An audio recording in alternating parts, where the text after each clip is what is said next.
Welcome to Politics Done Right. I am your host, Egberto Willies. This is a progressive program that will take the mystery out of politics. This is the program that will encourage you to make sure government becomes we the people. Whether you are liberal, progressive, conservative, or otherwise, you get to air your point of view. We are an independent media outlet that, unlike mainstream media beholden to corporations, we only owe allegiance to you. Remember, you can also send me a tweet at EGBERTOWILLIES. That is at Egberto Willies. Let us engage. It is Politics Done Right.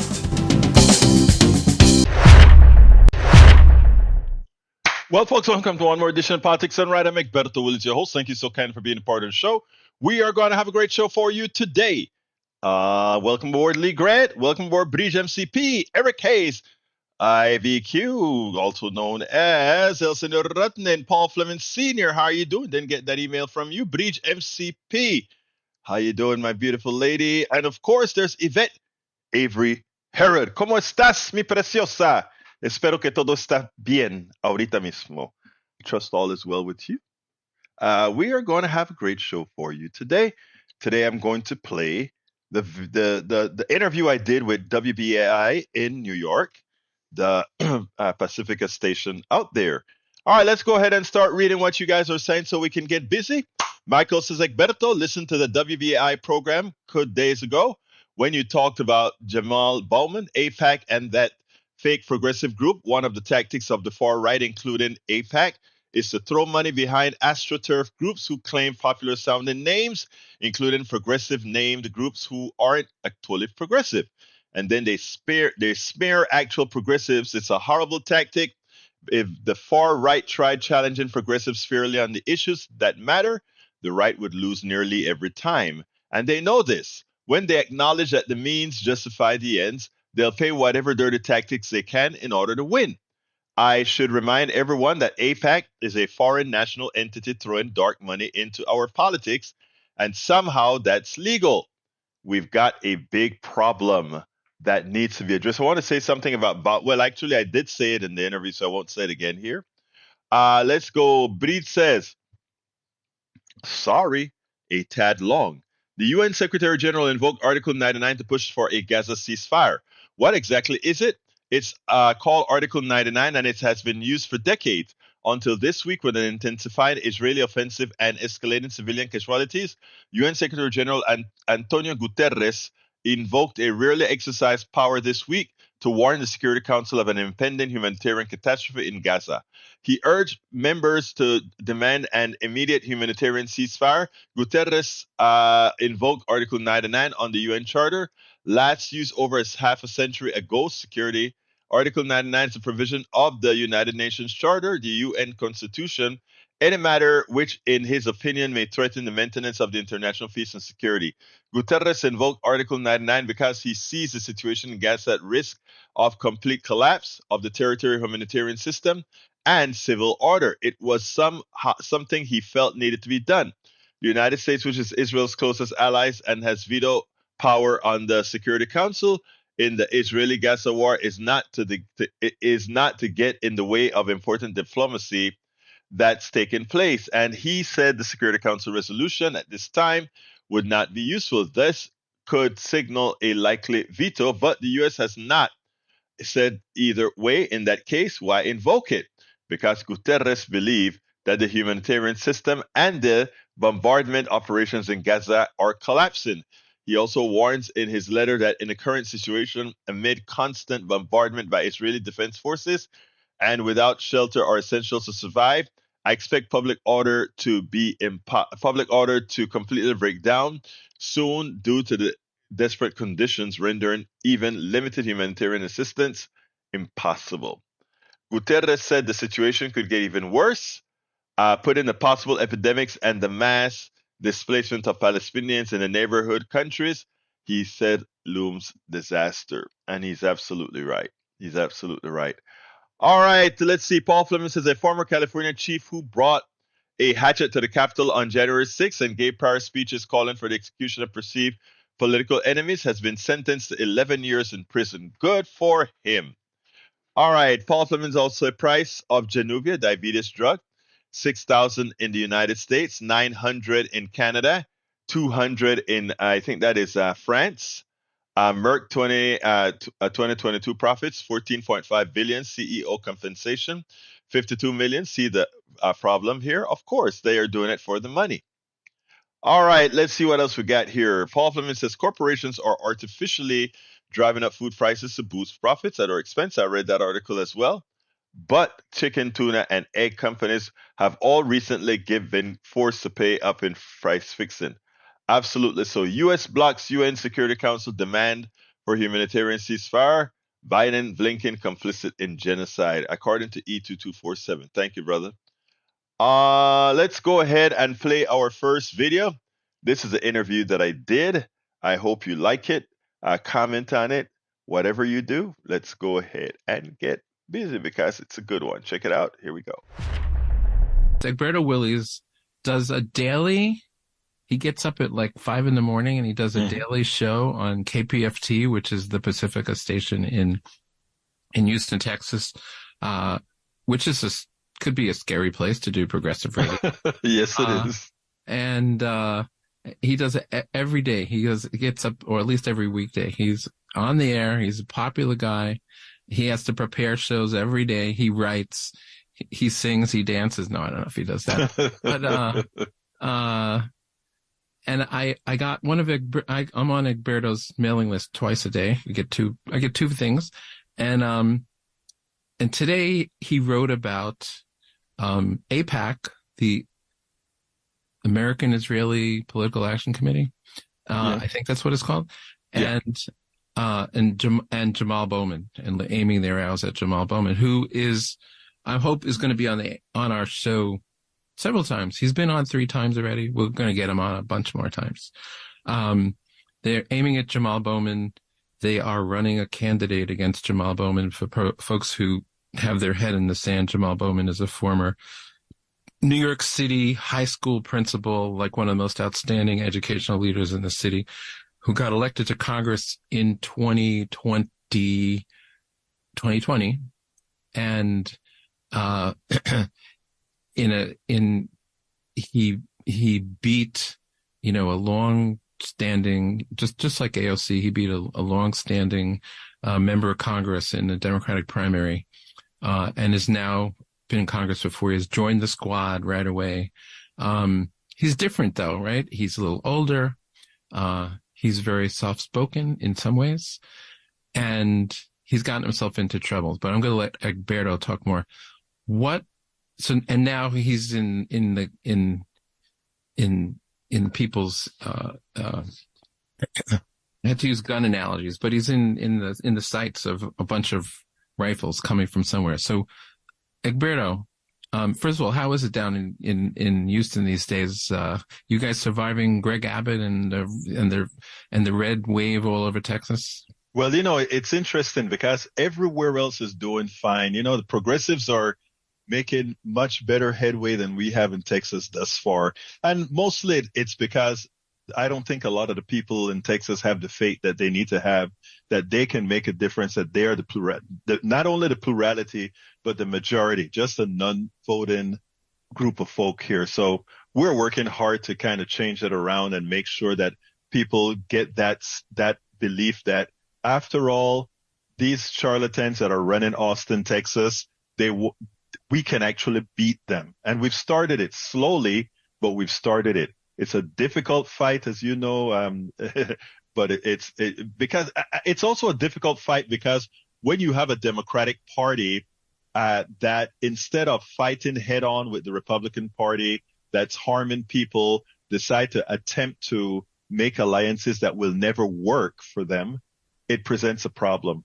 Those are the things that we're trying to extricate. Right here in Harris County, we're working to make sure that those politicians that are trying to keep their feet in both planes are actually extricated out of the system. So it's difficult, but we're getting it done. And watching what Bowman is doing also, it seems like he's having a bit of a problem as well with his own party. So explain to people because your article wasn't about the Democratic Party, although he has a Democratic opponent. Right. Somebody who I've also had on my show too, George Latimer, who, when he got elected, was somebody who progressives worked really hard for. Mm-hmm. What is the American Israeli Political Action Committee, which people just know as AIPAC? Yeah. What is that? AIPAC is a very, very powerful lobbying organization. They have a lot of money, deep pockets. Many times we don't know where all those funds that fund this organization comes from, but I would wager that, whenever we talk about Israel, Israel is an independent country, but Israel is also, because it's the country that it's the Jewish homeland, if you will. Just about everybody that feel themselves a part of the Jewish homeland will support will support whatever it is that AIPAC has to support. And what AIPAC has been doing for decades is keeping politicians in check. In other words, the one thing Republicans and Democrats shared in common is that they never went, or they tried their best not to go against AIPAC. In other words, if AIPAC says Israel wants ABC, Israel gets ABC. And while I'm speaking about this, I want to make sure that people understand this.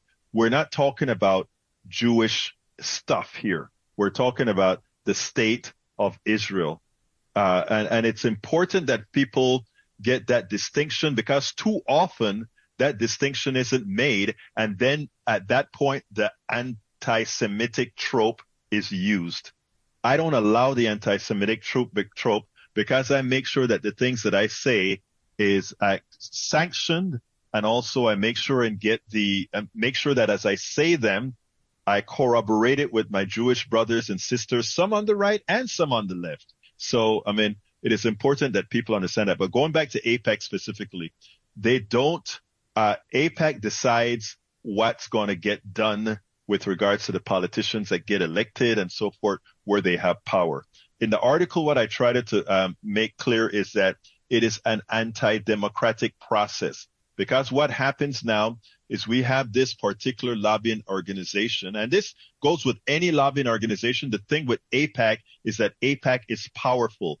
AIPAC has the deep pockets. And when it has the deep pockets, it means that you can get results. In our current system that has Citizens United and all these other McCutcheon and all these other rules that allow the individual or the corporations to do as they please. So AIPAC decided that it was going to come against Bauman. And the first ad that they did on Bauman was a striking ad, misleading, but striking, something that I think all of us in the progressive space, if you will, have to make sure to counteract, because we can't allow any one organization to decide that they're going to control everything that any particular politician does or doesn't do. And what did they do in that ad? What did they say? They said that he was against Israel. The one thing they didn't say, and I should have had the commercial queued up. I don't. They never called him anti-Semitic. They never said that, because who could possibly say that about Bauman? But it was a commercial that made it seem like he was weak. He was anti-Israel. In other words, he was taking the position of Hamas, which is one of the other things that they do. You're either with Netanyahu or you are with Hamas, not anywhere in between. That's what they take. And that is a trope on my programs I don't allow. In other words, I am not going to allow somebody to make the assumption that speaking out against Netanyahu or the Netanyahu-driven IDF is somehow going to make someone anti-Semitic. Instead, we call ourselves, we're supporting humanity. So, and what AIPAC spends money, and sometimes they spend money in multiple ways. I know in my congressional district had an open seat, which in New York City is a rare thing to have. We had an open seat was it only last year? Feels like a million years ago. In 2022, we had an open seat, and there were, 12, 13 candidates. running. One of those, Mondaire Jones, who's now back up in Rockland trying to beat this guy Lawler. The candidates included like Bill de Blasio, who dropped out, and Yulee New, who came in second, and a guy named Dan Goldman. And Dan Goldman, who is a Levi Strauss heir and is worth hundreds of millions of dollars, spent his own 5 or 6 or 7, nobody knows exactly how much, $1 million on his campaign. Mm-hmm. He won with 24.5% against Yulee getting like 23.9%. But something called the New York Progressive Action PAC put out scathing mailings against Yulee. They called her an anti-Semite. They called her anti-tenant. They called her anti-gay, whatever. They just smeared up and down. And then it turned out that the New York Progressive Action PAC, which my political home is the New York Progressive Action Network. We almost went to court to stop the use of the name, was totally funded by AIPAC. Yeah. Yeah. So not only did Goldman have his own, fortune to spend, but they spent another bunch of millions of dollars on flooding. And now they seem to they've decided to target a lot of members of the squad. Mm-hmm. Right. And so how do they do that? What's their mechanism for doing that? They spend money on. You just stated one. They have somebody running against Cori Bush in Missouri. They have somebody, of course, running against Bauman in New York, and they're going to use several methods. And the thing about it, a lot of these methods we won't find out till after the election. When all the numbers are put together, it's like how you just found out, it turns out that this progressive group was really funded by AIPAC. So their intent really is to they're looking for, I think I read, they offered, they were seeking somebody to support them with $20 million to go after Rashida Tlaib. So, they are simply going to throw money wherever it sticks. And that's the intent. They believe they'll be successful. I think that the squad this time, I shouldn't say this time, because they have never really been able to beat the squad as a whole. Otherwise, AOC would not be there right now. If you recall, they put somebody up against her a few, I think the last cycle or the cycle before that. But I think that these people are sufficiently robust and the progressive movement is sufficiently strong to hold the line. But what we cannot do, the progressive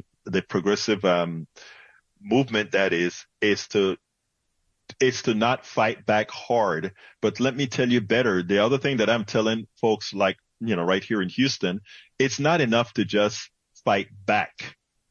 What we have to do is make it unprofitable for them to make an attempt the next time to do this.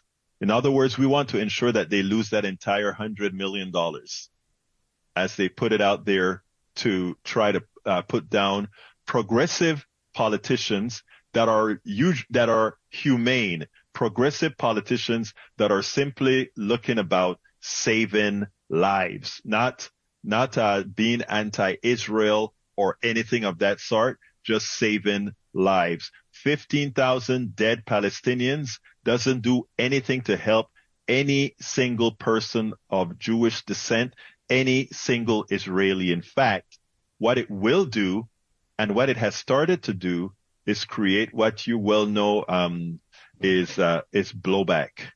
So Arthur, you know that well. Whenever you have asymmetric type wars or whatever, the side that is asymmetrically on the low side responds quite a bit differently, and that's what we should be expecting. Today in one of the hearings, the director of the FBI said he has never seen so many blinking lights before. Does that tell you something? By the way, just I was looking for some expert's opinion about AIPAC, and I found I found your show on the air. AIPAC is the American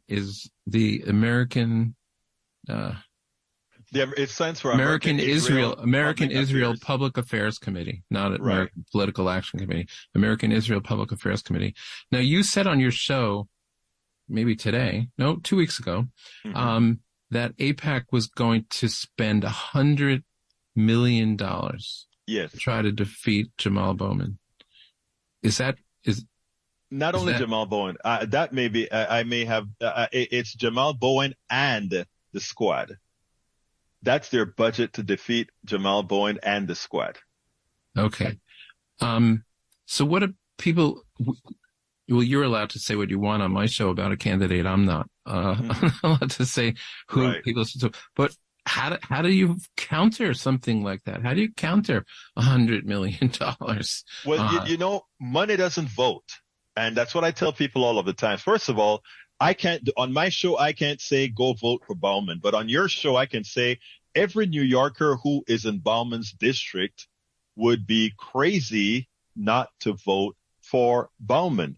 And why would that be the case? If we take a look at some of the person that is running against Bowman right now is a guy called, and you know this person, his name is George Latimer. Okay.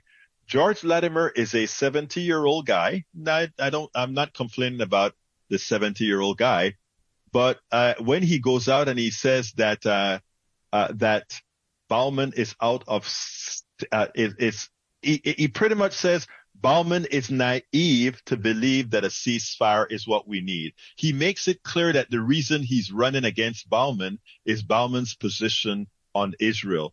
Nowhere inside of Mr. Latimer's commentary was anything about, I am coming to solve the problems of Bowman's district, the district that Bowman serves, that he's not doing well in. He's not talking about, let's go ahead and create jobs. Let's go ahead and take care of the issues that matter to the citizens of Westchester. Westchester. He's not saying that. He never mentioned that. So the question is, he's running as the person representing a foreign government, the ideals of a foreign government, because he's saying nothing whatsoever with regards to what he's going to do for the people of Westchester. Nothing. Well, I have to say, you know, I mean, Jamal is a friend of mine. I've done legal work for him. Jamal had to be one of the most, you know, in the progressive community, on this show, I was very critical of a lot of ways people came out right away after October 7th, excusing Hamas, using the word but, using the word context. To me, there's no context and there's no buts for murdering and raping, beheading and doing whatever they did to civilians in Israel. And Jamal came out and he denounced Hamas. AOC did the same thing and didn't use the word but, didn't use the word understand the context. He understood and still has tried to meet with, there's a lot of Jews that live in Westchester County where there's also, it happens to be a 50% black district, which is probably how he got elected. Let me just say one thing. Because I've heard a lot of Jewish people speak about Jamal. He got a ton of Jewish votes. They really love his character. Right. And he's so thoughtful. He is such a thoughtful guy. He's passionate, but he is extremely thoughtful. And his discussions about Israel and Hamas and Palestine and the right to Palestinians and how you deal with that intractable situation there is very thoughtful, which frankly is the only way to deal with it. If you come out beating your chest on one side or the other, you're missing, to me, that's my opinion, you are missing how complex the whole discussion has to be. And he deals with it in a complex way, but he's going to get painted as an anti-Semite by AIPAC. And it's unfortunate, like George Latimer said he's thinking of running. He went to Israel first. Yes. Came back from Israel, got off the plane and said, I'm running. George Latimer, who is the Westchester County executive and never had to do anything about Israel or foreign policy. A nice, good guy. Did a really good job for the last 6 years. So, you know, it's very, very scary. But let me tell you, if I may say, Arthur, I think that was a mistake on the part of Latimer, and I think that is that when if done correctly with the right amount of what's the word that I want to use, with the right of compassion of empathy, that he came that before he ran for the position, he went to Israel and then came back and ran in a domestic election. There is a commercial, there is an ad that is waiting to be written, whether he's there to represent his population, his entire district, or he's there to represent Netanyahu. And given that he met with Netanyahu, as I recall, when he went to Israel, there is an ad to be made without affecting Jewish sensibilities. Because remember, Netanyahu is not a loved quantity in Israel.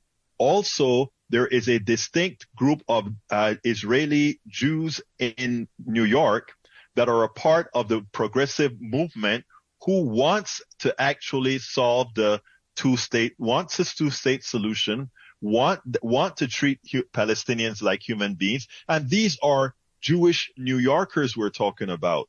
So I think well-placed ads, well-placed coming on stations, doing the interviews with you right there in the district, right, is what Bauman needs to be. I don't think Bauman needs to be hiding or just kind of staying quiet. I think he has to actively campaign in the Jewish community, and there are going to be a large percentage that are just going to buy the thing like, well, whatever Netanyahu says, but Netanyahu is not liked in Israel. So I think if he goes ahead and says, well, look, Mr. Latimer, which is a fact, is now an agent for Netanyahu. Mr. Latimer went to Israel, and because of the position that Bauman has taken, which is anathema or is not the position that Netanyahu wants, he is going to run against Bauman. Who is he there to serve? And I have to cut you off, Egberto. We got to do this some more. Yes. You have a much better voice than me for radio. We have to do this some more. Thank you so much, Egberto Willies, who is a daily host on KPFT in Houston. I'm sure it's online if you want to listen to Egberto. Well, if it's online, you can listen live, and it's probably also you can go to politicsdoneright.tv. Okay, politicsdoneright.tv. You can see Egberto every day. He's on the air. Well, folks, I hope you like that. That's the interview we did a couple of days with the WBAI station in New York, and we were live on in New York for some time. Anyway, folks, welcome aboard E2247, Mike Cisak, Melissa Bowie, and who else is new on the chat? If I missed you, forgive me. I think I saw Bruce Pollard. Yes, my brother is there. Anyway, welcome aboard. Let's see what we got in the chat right now. Para ver. We have Bridge says Mr. Trump's documented pattern of speech and its demonstrated real-time, real-world consequences pose a significant and imminent threat to the functioning of the criminal process. In this case, the appeals court wrote, the court said that Trump's campaign for 2024 presidency does not alter the court's historical commitment or obligation to ensure the fair administration of justice in criminal cases. We do not allow such an order lightly. Mr. Trump is a former president and current candidate for the presidency, and there's a strong public interest in that, has to say, the court said. But Mr. Trump is also an indicted criminal defendant, and he must stand trial in a courtroom under the same procedures that govern all other criminal defendants. That is what the rule of law means. Can it be any clearer? It sounds about right to me. Sounds about right to me. All right, let's see. Welcome aboard. Carl Cox is in the house. How you doing, Carl? Great to see you here, my brother. Carl Cox says Mike Cisak is wrong again. As usual, he says. Yvette Avery Era says, great interview. Thank you, my beautiful Yvette. I appreciate that. And Tom C is finally here. Better late than never. Well, Tom, since you are late, the penalty is another limerick. We need another limerick from Brother Tom. All right. Look, I did a little piece on it actually was an impromptu piece that I did on KPFT this morning because I'm glad it's Tom C here because as I announced it on KPFT, I said I found this article on New York Times. What I failed to say is that Tom Zarnick was the instigator of this particular article that I read. And after watching the video and digesting the article and from what I know of the NHS, I really got pissed off. And this morning I had a little soliloquy that I did at KPFT. And I'll be frank with you, I want to play that right now for two reasons. One, I am pathetically tired after only sleeping 2.5 hours last night. And number two, I think it was an important piece that both audiences need, both my KPFT audience and my online audience, 3 o'clock audience. And one other thing that I want to say that I'm so happy about, I also have a cross-pollination both at KPFT and here. So there is a small intersectionality of viewers as well. And I just want to tell all of you, thank you. I love you. Let's keep it going. But let's also do something that's very important. Let's share these videos. Let's share not only the videos, not only the live that we're doing, but we do a lot of blogs. We do a lot of articles that we write. Please share it all. That's how we get it populated in the entire space. But anyhow, let's go with that piece that I did this morning at KPFT. First of all, there was a time when almost bar none, the British National Healthcare Service, known as NHS, was the most well-known system where people paid zero. Healthcare was considered a right, and right now it is going through, as we would say in Panama, páramo. It's going through hell. And there's a short video. I want any of you who get a chance, I want to put the link to the article inside of the chat. And for those of you in the chat, you can go look for the article. I'll post the article along with the newsletter at politicsandright.com/newsletter as well. But I want to say something about it. Buenos días, Gerardo López. Saludos. Good morning, Gerardo. ¿Cómo estás, hermano mío? Anyway, the issue is there was a time right after World War II, this great institution was founded. And if you got sick, you just went ahead and showed your card. You go get some health care, whether you needed an operation, medicine, whatever you needed. It was taken care of. It was paid for out of the general funds. And it worked. And it worked for decades. But there is something that most Americans don't realize. We have gotten indoctrination for decades that try to give us the feeling, the ability that only, or not only, that it is the private sector that can do things better than anything else. There's an interesting caveat here that I always try to tell people. The private sector is comprised of shareholders who, create the companies, and if it's a corporation, executives who run corporations, and all the employees of that corporation who actually do the work.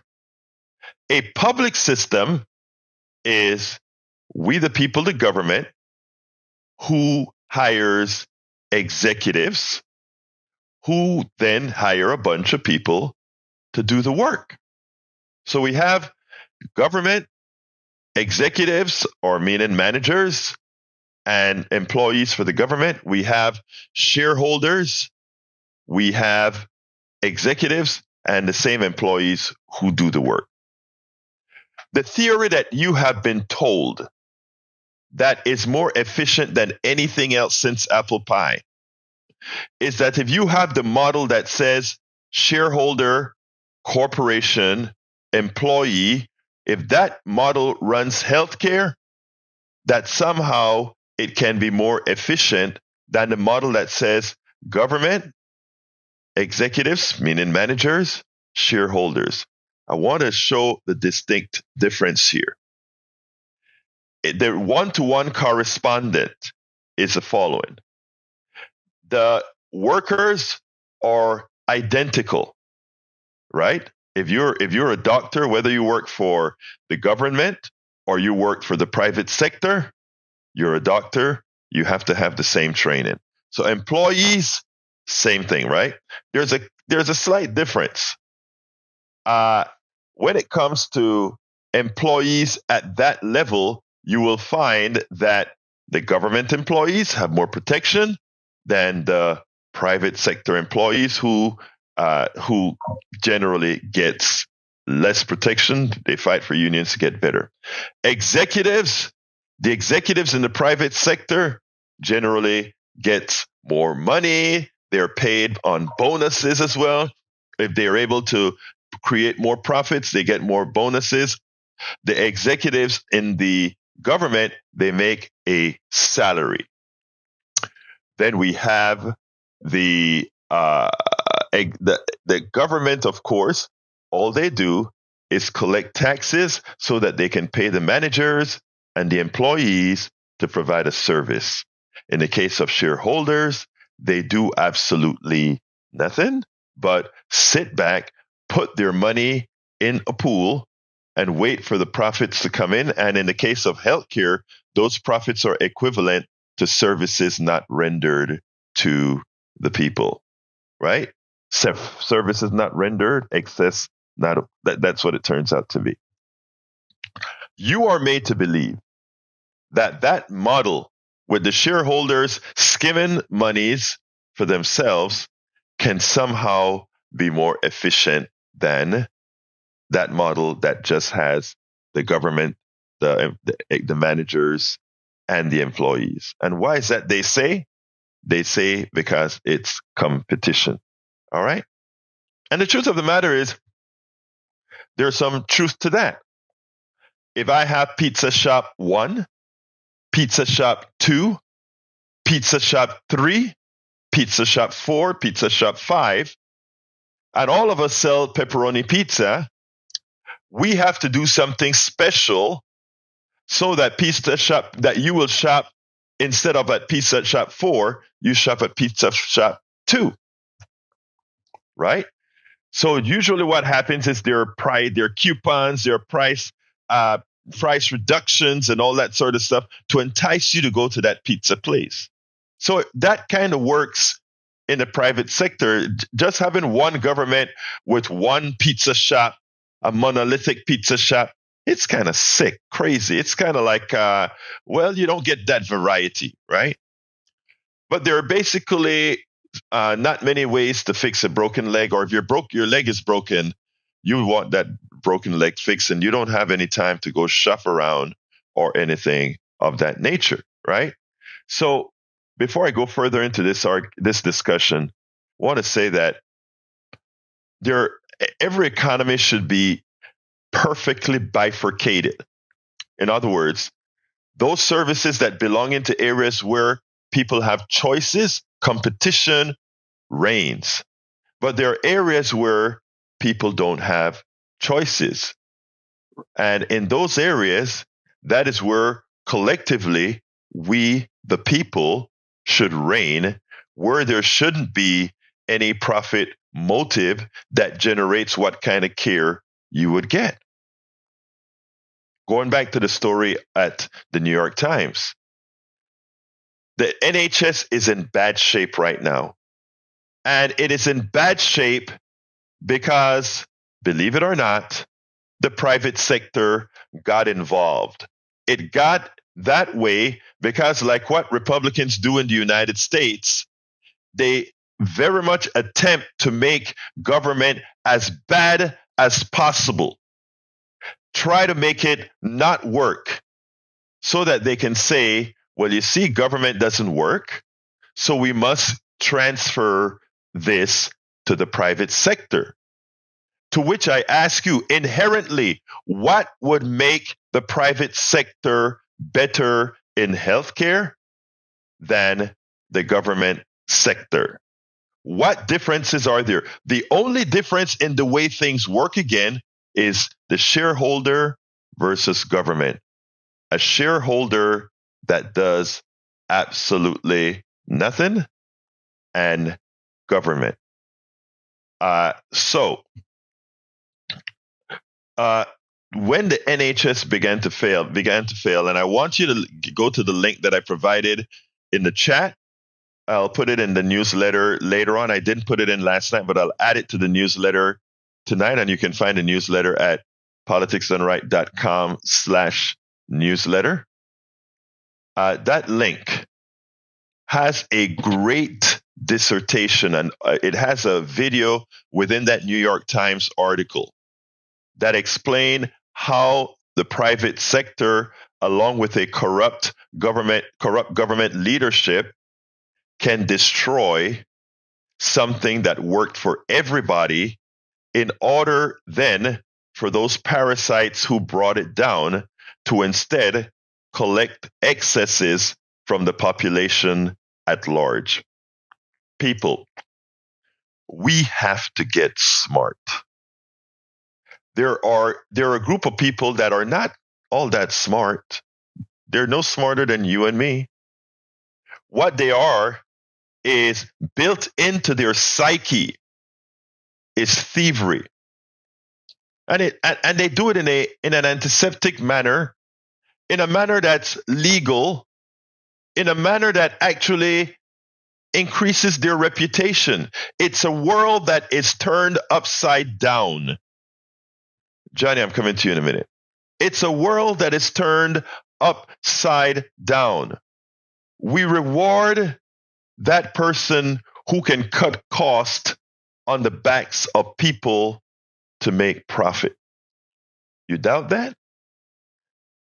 You doubt that?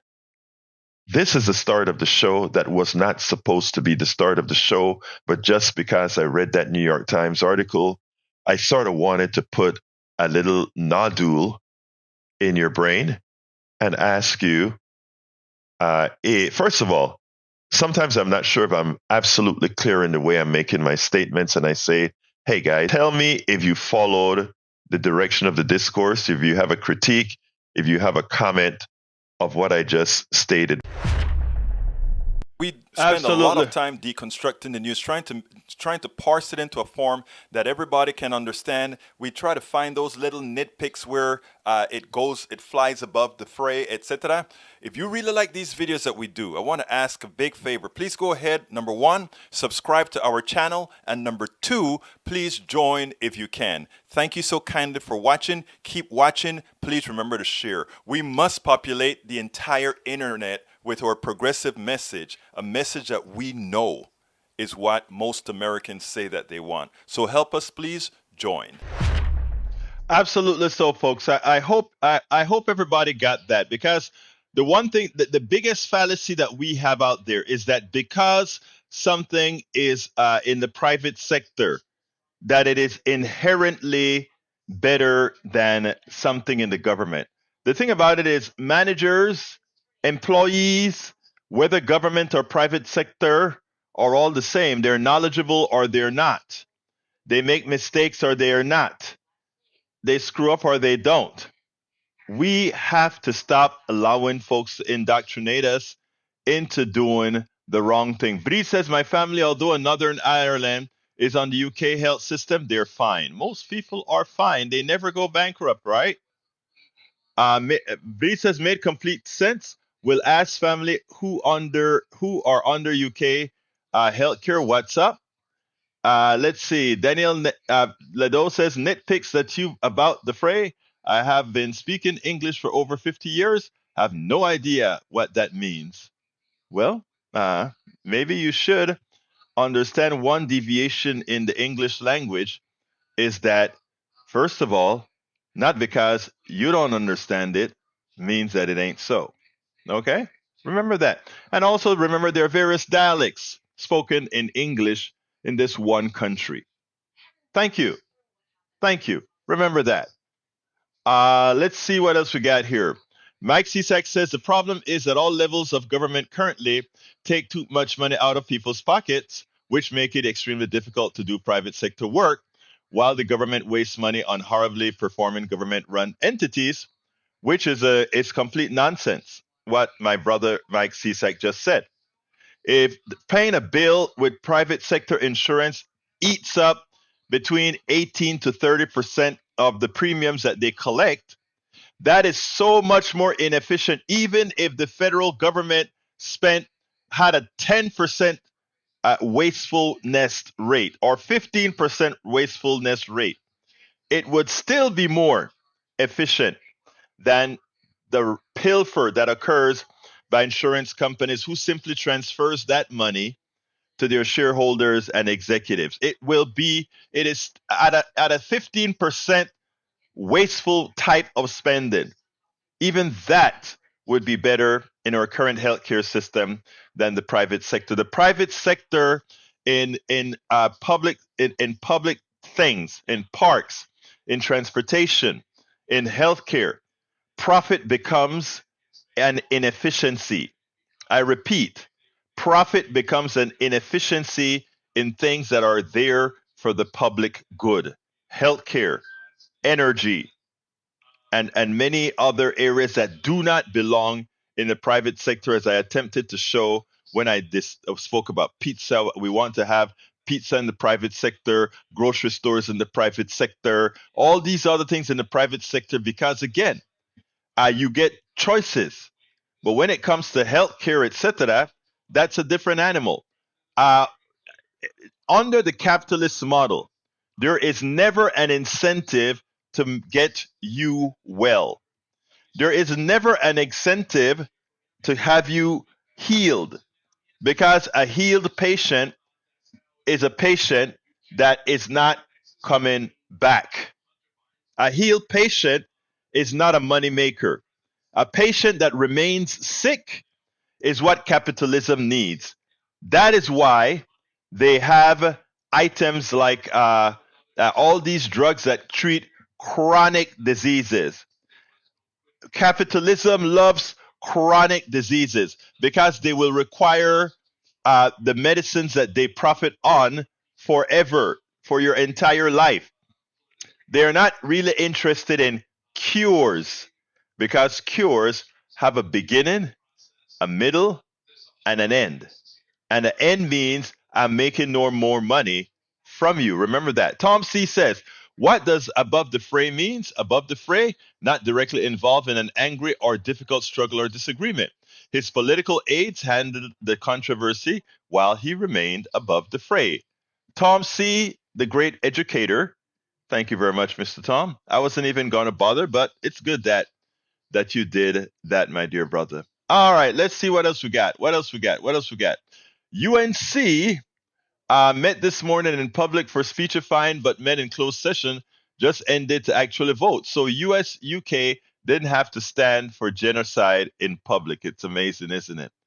It is utterly amazing. Thank you for putting that out there, E2247. Very, very important statement. Let's see what else did I misread or miss to read. Para ver. Okay. Anybody wants to call in and make a comment? 281-823-7747. Love to hear from you. Repeating one more time. 281-823. All right, the 281-823-7747. And you know what? Tom Cisak has paid his penance. Limerick from Thanksgiving. He's paid his penance for being late. And here's the limerick. Be thankful today that Joe Biden is still our president, and that orange MAGA madman's not the White House resident. Joe may be old and slow, but no other Dems are ready to go. So in 24, vote for the democracy. Don't pause or be hesitant. Man, you're good. That's all I'm going to say, brother. You're good. You're good. That's all I'm going to say, brother Tom. Tom, I don't know when you're going to have the Tom Zarnik Limerick book, you know, that just have hundreds and hundreds of limericks because it seems like you can come up with them like that. All right, we also have Biddy says most people where I live are on the right. Some wear tinfoil on their heads, like some here. We got new smart meters. They are flipping out. Big government controlling us. They can turn off our electricity. They always could. They always could. People, they can listen to you into your house. Oh my God. It goes on and on over smart meters.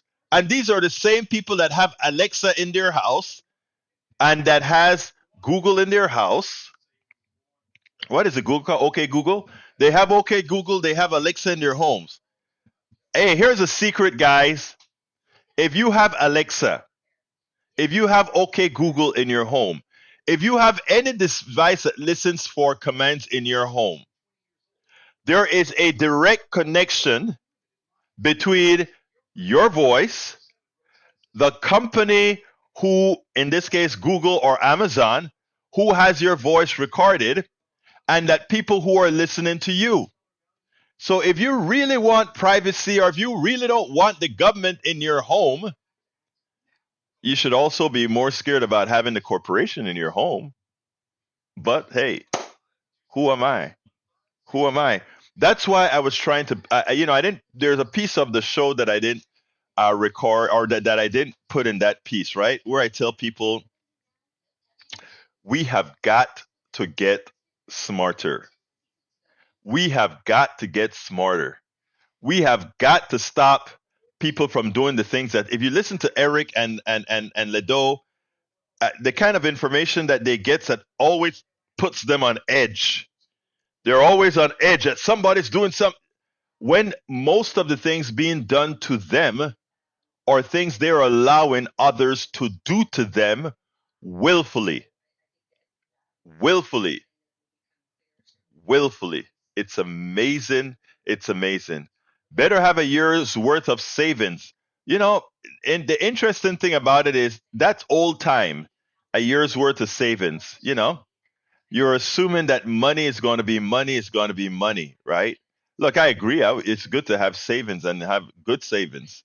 But, when you put out dick edicts like that, you forgot some very important things about money. But that's for another day. Bridge MCP says it is so weird that people on the right have the same exact words. The left doesn't. Well, we're not indoctrinated, What can I say? Eric Hayes says, Egberto, do you have any savings? I have a very small, my savings have dwindled. And why did it dwindle? It dwindled from a whole bunch when I was doing my pilot, not my Willie's computer software company. I had all kind of licenses on my software. As I dedicated to this, it dwindled into next to nothing. But let me tell you better, brother. I am the happiest I have ever been. It's funny. There was a time I could walk into any store, go anywhere and buy whatever I needed to buy or wanted to buy or wanted to have. Now I have to think about buying things, have to think about that. And, I'm the happiest I've ever been because I feel like I'm making a difference. Not I know that I'm making a difference. I have the emails to prove that I'm making a difference. I have all that that stuff that people write. I remember when I knew I was doing a good job is when this right wing woman she really came to me in tears, and it was her son. She was in the right wing bubble about Obamacare, and her son was I think I don't remember what kind of a mental thing he had or what kind of disability he had. But I pointed out to her that because her state, they accepted the Medicaid expansion to the Affordable Care, that her son qualified to get health care free of charge. She hadn't a clue. All she listened to was Fox News, right-wing station that told her how bad Obamacare was. And when that woman, when she I remember her calling into the show. That's when I did it at then it was called Liberal Politics Done Right. I'm sorry. Yeah, it was called Liberal Politics Done Right. She called in and she cried. She cried. She sent emails thanking me. Her son had health care. And imagine, all that information was wide out there. She just happened to stumble on me through the coffee party, who was a transpartisan organization. And in hearing those words, it changed her son's life. One conversation, so no, it's all worth it. And I tell you what, I did this not completely altruistically. My website then had blown up. It was taken off like crazy. And then one day I lost 90% of my revenue from the website. And that's when I went to Patreon and all the subscription based stuff, because the corporations did all of us little guys like me in. We lost 90% of our revenue that we normally got from ads, etc., which I had arranged all my finances to run the way it was running. So, you win some and you lose some. And we're still, after 10 years, still recovering from the loss of that. But anyhow, that's life. Anyway, Brit says, if something extremes happen to your family and runs you or everything, then you will understand how people who work hard and still can't get ahead feel. Spewing words like work harder, have savings, blah, blah, blah, do not have a clue, as they never lived in that word. No empathy, no understanding how the world is working. Usually they are privileged white people, mostly men. It's interesting, Bridge. That is the most important statement that you've made for the day. It's easy to say save or spend better or do all of that. You have to have the wherewithal and the ability to do so, and the mobility to do so. Bridge, you have the between you and Tom today, Tom for the limerick, and you for those words. But you won today for those words. Tom C says, Egberto, your savings are the savings you do every day, saving our humanity and sanity. Thank you, my brother. I accept that. Oh boy. Oh boy. Oh boy. Anyway, we won't remember, Breach. You don't follow up on the da da da da da da da da. Don't follow up. You taught me that, Breach. You taught me that, Breach. You taught me that. Anyway, folks, I got to get out of here. I want to first tell you guys to please support the program. How can you support the program? Go to politicsdoneright.com/support. politicsdoneright.com/support. I'm putting that link in there, and that link has all the many different ways that you can support the program. Chuck Pinaccio, love you too, brother. We got to talk. I got to get you on some healthcare stuff soon again, brother. Anyway, again, politicsdoneright.com/support is where you can find one of the many ways that we take in support. Likewise, I'm asking everybody who has the ability to do so. I only have, I think, currently 58 paid subscribers. I have like 8,000, 7,000 something subscribers to my Substack, and only point something per 5% are actual paid subscribers. I'm asking, and it's free. I want as many people to see the newsletter as possible.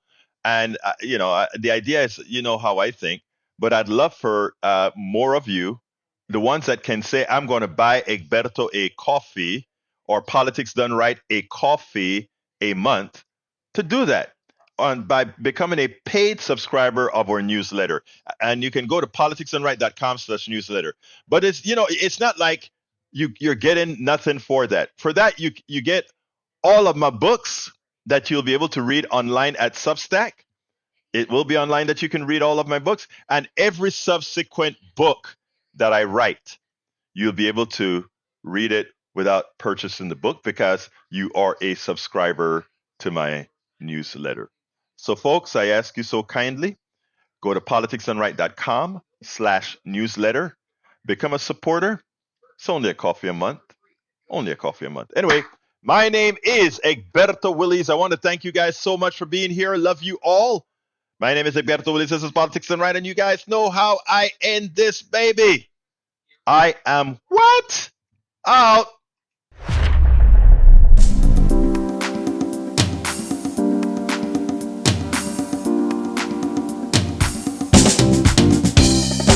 Welcome to Politics Done Right. I am your host, Egberto Willies. This is a progressive program that will take the mystery out of politics. This is the program that will encourage you to make sure government becomes we the people. Whether you are liberal, progressive, conservative, or otherwise, you get to air your point of view. We are an independent media outlet that, unlike mainstream media beholden to corporations, we only owe allegiance to you. Remember, you can also send me a tweet at EGBERTOWILLIES. That is at Egberto Willies. Let us engage. It is Politics Done Right.